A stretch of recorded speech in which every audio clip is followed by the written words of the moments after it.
Thank you for being here. It's been some time that we have sat together and talked about things in common, so to speak. How have you been? Alhamdulillah. Alhamdulillah. Been well. Yes. Let's talk. We talked in the last century, so now we are in the 21st century, and I think it would be appropriate to see how we are up to the challenges of 21st century, and perhaps identify them from a Muslim perspective. The challenges that we're facing as a community? As a community.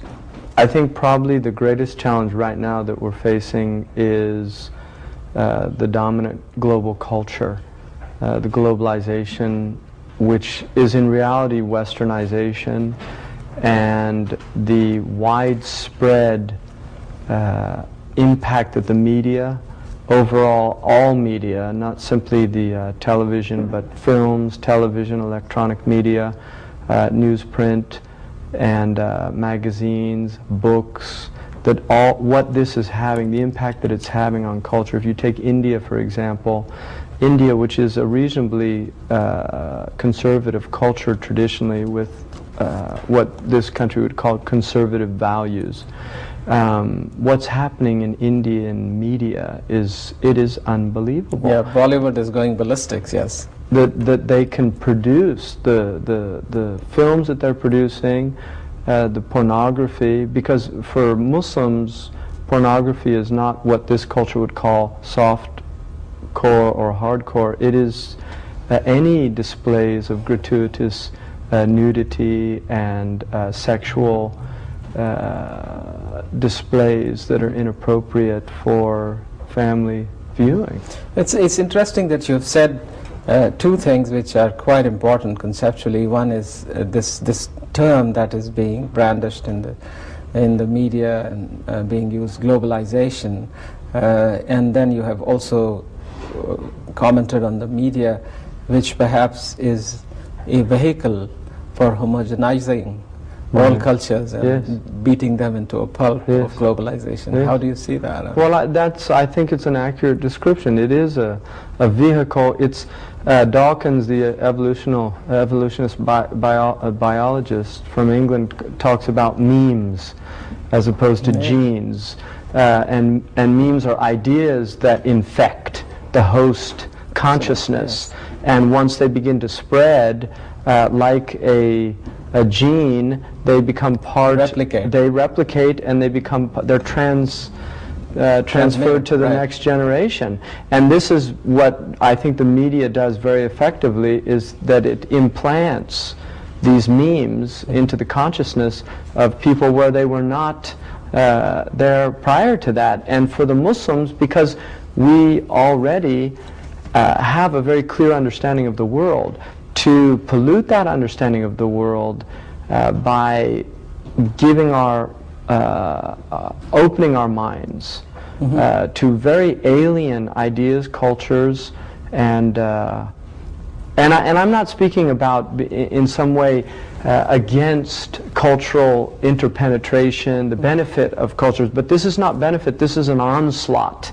We're being literally attacked, and I would say not just the Muslims. I think the American people, the European people, I think people of good will all over the world are feeling this onslaught. They're feeling it in their lives and in their children. Yeah, but to set the stage right for globalization or without globalization, with or without the media, but the question that we need to examine is whether or not the general intellectual climate prevailing in Islamic countries is going to be able to allow us to evolve in societies which are consistent with the Quranic and the Quranic or true traditions of Islam. Right. How do you see that? Well, first of all, in my own experience, I would say there isn't much of an intellectual climate, which is a serious problem. In the Muslim world, generally, you have two types of people. You have I mean, I don't want to make that stereotype. What I would say that what you find amongst educated people, you will get people that are educated in the secular world, and then people that are educated in the religious world. And there are very few people that have really been able to make a bridge between those two worlds and understand the world of the 21st century, and at the same time have a deep rooting in their own tradition and their own understanding. There's very few people that have done that. I've met maybe 3 or 4 in my life as a Muslim. On the other hand, those people that are in the secularized world, in the Muslim world, some of the most brilliant intellects have gone to science and engineering, medicine, things like this. You rarely find people that have a real genius that are directed towards the humanities, directed towards philosophy, directed towards aspects of history, aspects of human society that are absolutely essential to create an intellectual milieu that will enable serious thought to take place. You see, that really what you are identifying and what we need to reflect upon is that truly when in the great tradition of early Islam, which went back to Greeks, which went back to all the humanities, which synthesized everything, distilled everything, and then packaged everything, and the West benefited from it. And here we are sitting back in the 21st century. There's been a sort of a vacuum or an intellectual drought for the last how many 100 years? Well, I wouldn't say it's been several hundred years. I think that the Muslims were intellectually active 150 years ago. I really believe that. And I think even into the early part of the 20th century, there were some very brilliant people. One of them was the Mufti of the Ottoman Empire, the last Mufti, Sheikh al-Sabri. He was a genius, and his book on philosophy it's a masterpiece.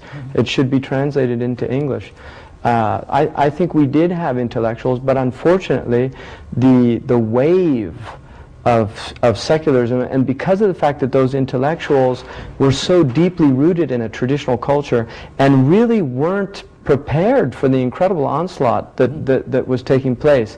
I think when they were hit by the West, and it begins when Napoleon's invasion of Egypt, that's when the heartland was hit. I mean, you had the Crusades, but the Crusades, this was like a thrust, and it did last for a period of time, but it had actually absolutely no impact on the vast majority of the Muslim world. It really didn't. People don't realize that, but the Crusades were isolated in that way. They weren't affecting the Indians, they weren't affecting the Indonesians, but they did affect Palestine and Syria and Lebanon.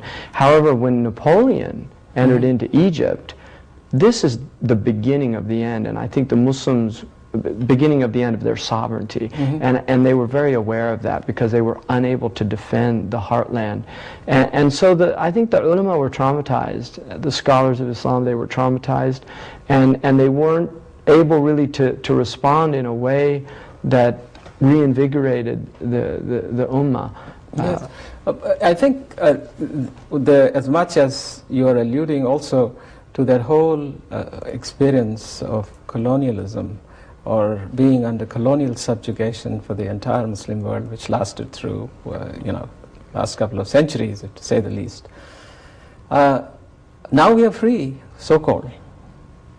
But still, you look at the stagnation of societies, you look at how stratified we have become, and then you wonder. One of the foundations of Western civilization is a book called the Iliad, which was attributed to Homer, and it's about a war that lasted over a decade, and by the end of it the Greeks decided that they couldn't keep doing this, so they devised a strategy, and the plan was to build a horse, and they would take their ships out, leave this huge horse, and take their ship out and leave it off. Well, the horse was actually filled with Greek soldiers, and the Trojans brought it in to the city walls, and they thought it was a gift from the Greeks who had now departed and left them, and only one